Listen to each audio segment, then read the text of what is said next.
Good morning. मैं सभी स्वागत करती हूँ आपका प्लूटस आईएएस के हिस्ट्री ऑप्शनल से संबंधित कुछ विषयों को लेकर के। आज हिस्ट्री ऑप्शनल में हम लोग पढ़ेंगे कौटिल्य को, यानी चाणक्य को पढ़ेंगे, कौटिल्य के अर्थशास्त्र को पढ़ेंगे, क्योंकि मौर्य साम्राज्य का उत्कर्ष हम देख चुके हैं और मौर्य साम्राज्य के उत्कर्ष में कौटिल्य के अर्थशास्त्र जानकारी का सबसे अच्छा स्रोत माना जाता है। तो कौटिल्य ने अर्थशास्त्र को कैसे लिखा, क्या लिखा और उसमें क्या क्या जानकारियां हैं, इसके बारे में थोड़ा सा संक्षेप में हम लोग देखेंगे। ठीक है, तो क्या देखेंगे, आज का जो टॉपिक है उसका नाम है कौटिल्य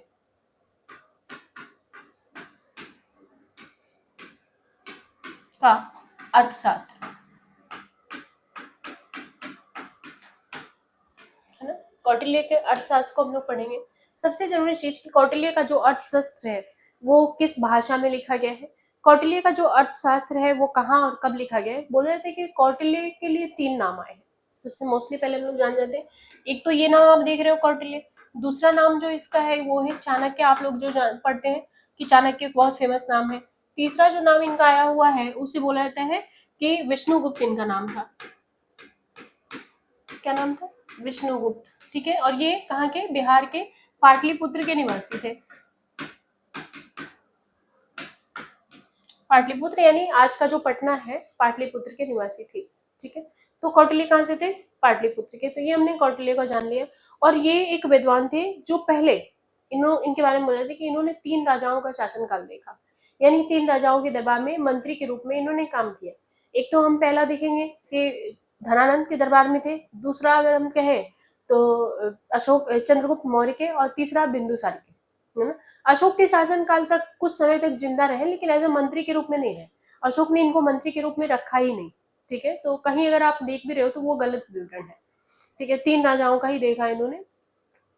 उसके बाद हालांकि बिंदुसार के टाइम में ही, एंड के समय में ही वो राधागुप्त आ गए थे, बट हाँ, माना जाता है कि उन्होंने शुरू के समय में अच्छी भूमिका निभाई और रहे, क्योंकि बिंदुसार पे ज्यादातर प्रभाव किसका रहा? हेलेना का रहा, और हेलेना का प्रभाव था तो वो चाणक्य को पसंद नहीं करती थी, इसलिए चंद्रगुप्त ने इनको हटा दिया, बिंदुसार ने इनको हटा दिया था। ये तक्षशिला के एक ब्राह्मण थे। तक्षशिला इन द सेंस कि तक्षशिला में पढ़ाते थे बच्चों को, और वहीं पे इन्होंने चंद्रगुप्त को शिक्षा दीक्षा भी दी थी तक्षशिला में। तो तक्षशिला विश्व का सबसे पुराना यूनिवर्सिटी है ऐसा माना जाता है, तो उसको देखेंगे हम लोग। ठीक है, ये चंद्रगुप्त मौर्य के गुरु थे। और ये जो किताब है ना, इसका नाम जरूर अर्थशास्त्र है, लेकिन ये राजनीतिक विज्ञान की एक पुस्तक है।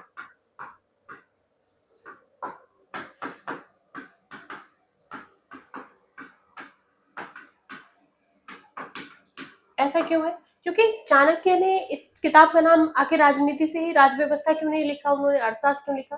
क्योंकि ऐसा माना जाता है कि इसलिए उन्होंने ऐसा किया होगा क्योंकि किसी भी राजतंत्र को चलाने के लिए एक मजबूत अर्थव्यवस्था की जरूरत होती है, इसलिए उन्होंने इस किताब का नाम अर्थव्यवस्था रख दिया या अर्थशास्त्र रख दिया।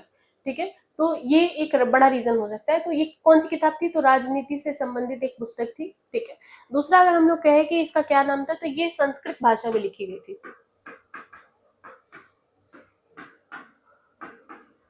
क्या था? इसकी भाषा क्या थी? संस्कृत थी। तीसरा अगर हम लोग बात करें तो इसमें मौर्य साम्राज्य का स्पेशली कोई विवरण नहीं है।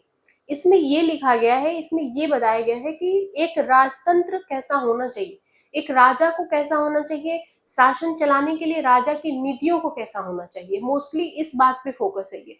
इसमें कितने बोले जाते हैं? इसमें 15 अध्याय, अध्याय मतलब चैप्टर, और लगभग 180 प्रकरण है, यानी यूनिट। ठीक है, इस तरह से ये बटा हुआ है। उसके बाद अगला हम लोग बात करें, जैसे प्रोफेसर आर सम शास्त्री जो थे 1909 में, कब? मैं यहाँ लिख देती हूँ, प्रोफेसर आर श्याम शास्त्री 1909 में इसका अंग्रेजी अनुवाद की। ठीक है, कौन सा? इंग्लिश, अंग्रेजी भाषा में अनुवाद किया गया। उसके अलावा अगर मैं बात करूं कि इसके अध्याय में किसी भी शासक की व्यक्तिगत जानकारी नहीं है। ठीक है, दूसरा अगर हम बोलें कि अध्याय वाइज थोड़ा सा हम लोग एक नजर डालते हैं, कुछ इसके अलग अलग अध्याय हैं और उसमें अलग अलग विशेषताओं को दिया गया है। तो अगर हम प्रथम अध्याय में बात करें, मान लीजिए हम प्रथम अध्याय आपको समझा रहे हैं, प्रथम अध्याय के बारे में बता रहे हैं, तो इसमें है कि राज्य अनुशासन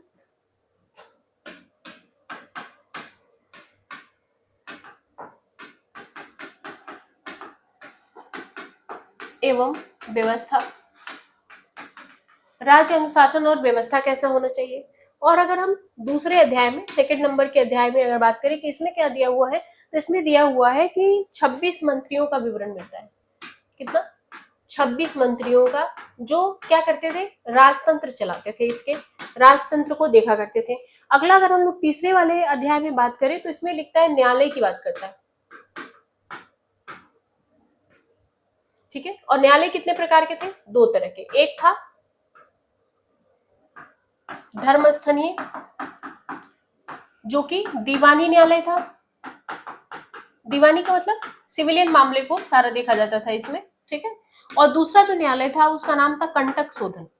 क्या नाम था? कंटक शोधन, है ना। कंटक शोधन, ये क्या करता था? कंटक शोधन, तो ये फौजदारी मामलों को देखता था।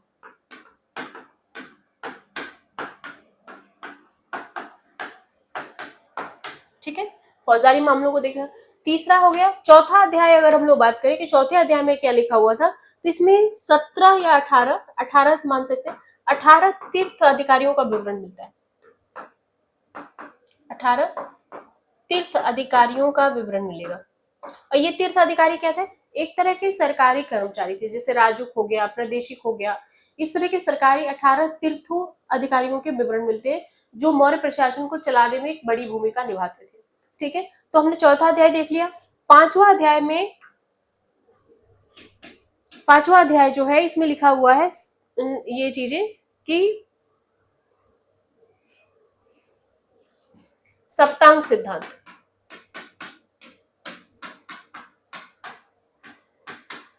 सप्तांग सिद्धांत, अब ये सप्तांग सिद्धांत क्या होता है? पांचवा और छठवां दोनों में इसका उल्लेख है। सप्तांग सिद्धांत का मतलब क्या होता है? सप्तांग का मतलब क्या होता है? राजा के लिए एक ऐसी व्यवस्था को तैयार करना जो उसके शासन में उसको सहयोग दे।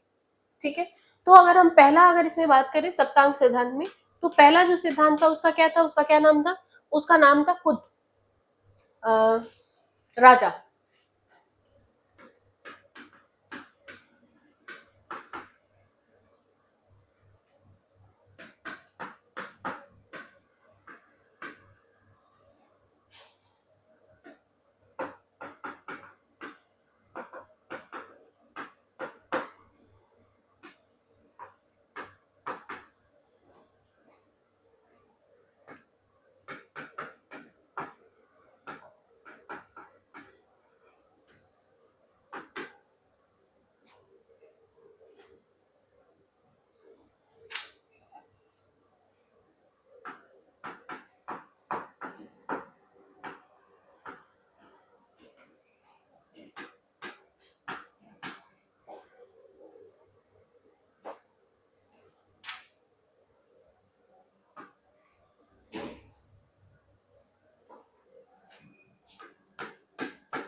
तो हमने बताया आपको कि पांचवें और छठे जो अध्याय थे उसके उसमें क्या लिखा हुआ है? सप्तांग सिद्धांत। इसमें पहला जो है वो था क्या? सिर। ठीक है, यानी सिर का मतलब ये जो हिस्सा था वो क्या था? राजा माना जाता था। सबसे ऊपर कौन सा है? राजा। फिर उसके बाद माना क्या है कि अमात्य, जो जांघें थी, जांघें इन द सेंस की राजा के को ध्यान में रखने के लिए रखा गया था। ठीक है, उसके अलावा जो था तीसरा दुर्ग, जिसको भुजा कहा गया। चौथा जो था वो कोस, जिसको मुंह के रूप में, कि कोस अगर राजा का बड़ा है तो वो अच्छी निगरानी कर सकता है। पांचवा जो था वो दंड, छठा जो था वो मित्र, और सातवां एक और होता था जिसका नाम होता था जनपद, है ना। जनपद क्या थी? आंखें।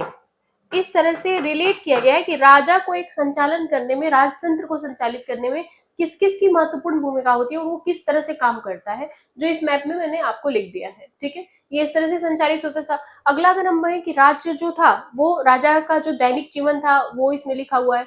उसके अलावा अगर मैं बात करूं इसमें क्या लिखा हुआ है? कर प्रणाली, कर प्रणाली का विवरण है। उसके अलावा राजा के दैनिक जीवन का और मौर्यों में कर कितना था, 1/4 भाग लगता था।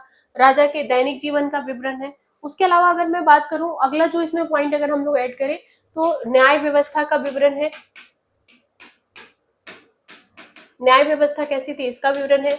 उसके बाद अगला अगर मैं जो आप लोगों को पॉइंट ऐड करूं कि सेना, सबसे इंपॉर्टेंट सेना है ना।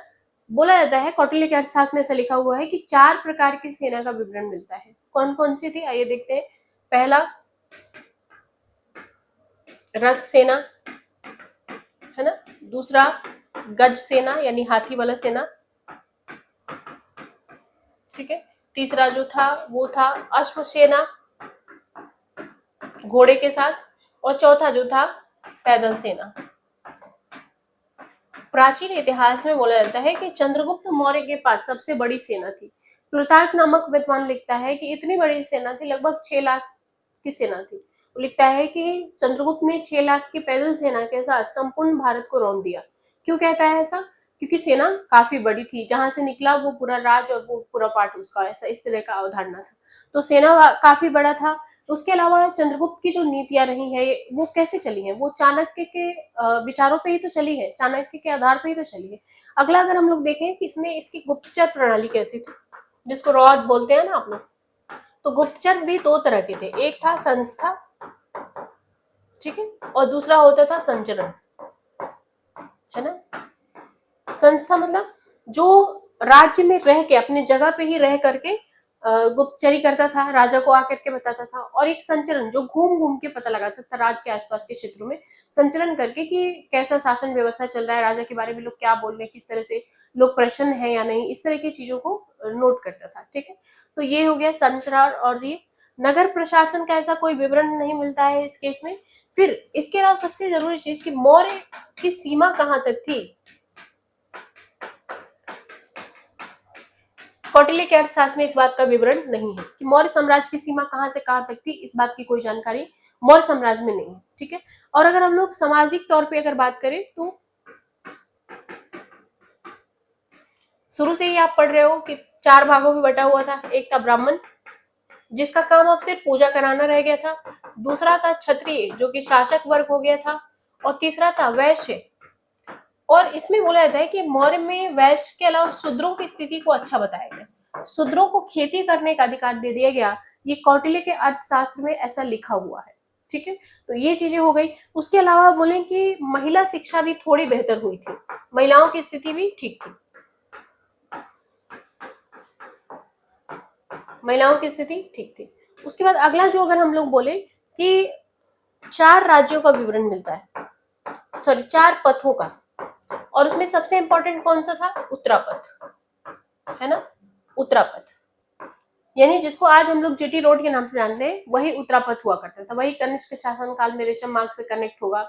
फिर उसके बाद जब शेरशाह सूरी आएगा तो उसे जीटी रोड के रूप में कन्वर्ट करेगा। इस तरह से ये सड़के आजम कहेगा उसी को। फिर ब्रिटिश ईस्ट इंडिया कंपनी के शासन काल में जीटी रोड यानी ग्रांड ट्रंक रोड के नाम से जाना जाएगा।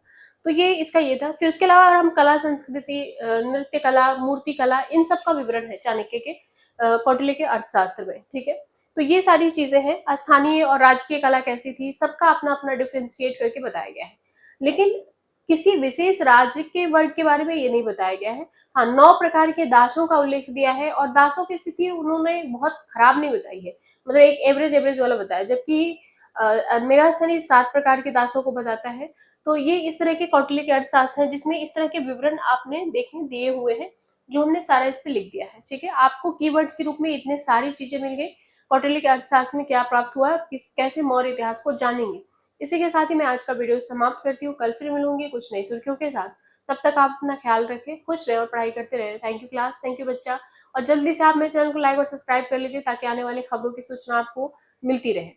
Thank you.